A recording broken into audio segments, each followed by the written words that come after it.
Happy morning, guys.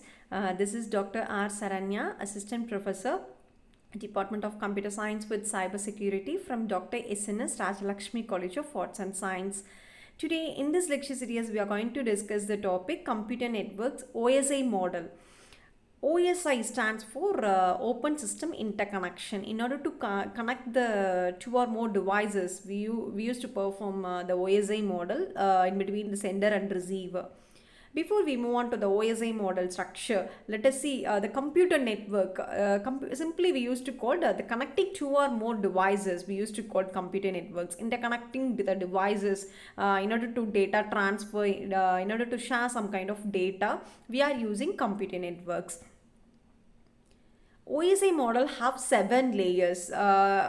We used to call it as client side as well as server side scripting process. That server side model, OSI model, open system interconnection, the interconnecting the devices from sender to receiver, we are using that OSI model.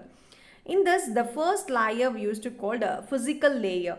That physical layer, physical transmission, we are using each and every process that bitwise calculations can be processed in order to transmit the data from sender to receiver. After that, data link layer.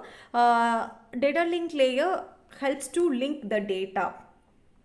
After that, the network planning, the network layers helps to connecting the network process. A network access and all perform with the help of network layer. And then transport layer. Transport layer we used to call as an heart of the OSI model. And also that combinedly the network layer, data link layer, physical layer combinedly we used to call as an hardware process. That hardware OSI layer. Next, after transport layer is mainly for correcting as well as detecting and correcting the errors. Maintenance is very easy in order to use the transmission control protocol in a transport layer. After completing the process of transport layer, next move on to session layer. Session layer, encryption, decryption techniques and all we are going to process in the help of the presentation layer. Finally, application layer reach to the destination. This is what the vice versa, that sender to receiver, receiver to sender. Likewise, it's going to process. In order to transfer the data in efficacy way, we are applying that OSI model. In complicated process of data communications, we can apply OSI model. OSI model plays a vital role in computer networks and data communications.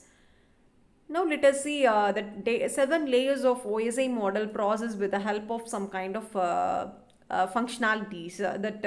Physical layers starts with the physical structure, that's the transformation of bits.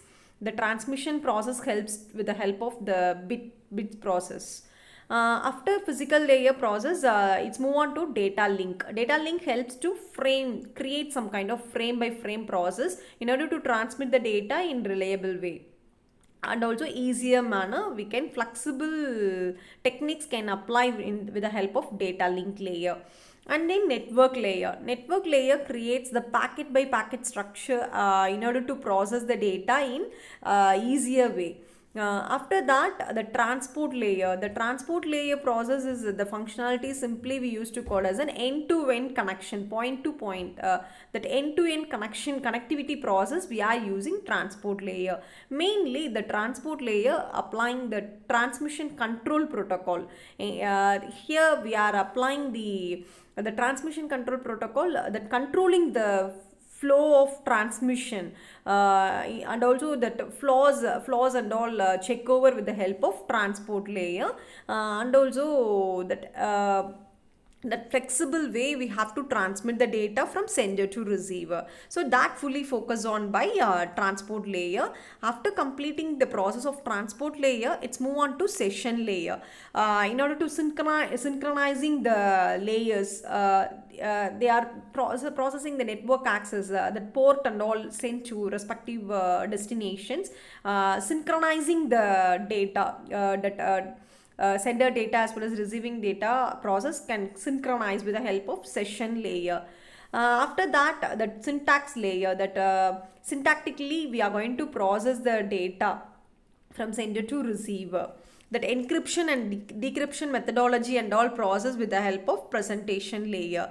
Finally, the application layer, end user layer, it's going to receive, it helps to process the data to the destinations. So these are the functionality process among the OSI layer.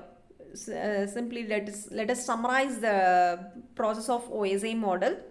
7 layers are there under OSI model, Open System Interconnection. In order to connect the system to system in order to data transfer in flexible as well as in standardized manner, we have to transmit the data. So for that reason, we are using OSI model in order to transmit some more complicated data transmissions and all made of with the help of data communication, data transfer, we can made with the help of OSI model. Hope you let us discuss about the impacts of OSI model. In order to ensure the standardization and the maintenance plays an easier manner with the help of applying the OSI model in data transmission. It simplifies the troubleshooting as well as the development of that functions in each layers, that each and every layers have some kind of own functionalities in order to make the transmission in efficient way. Thank you for your patient listening. Thank you. Have a nice day.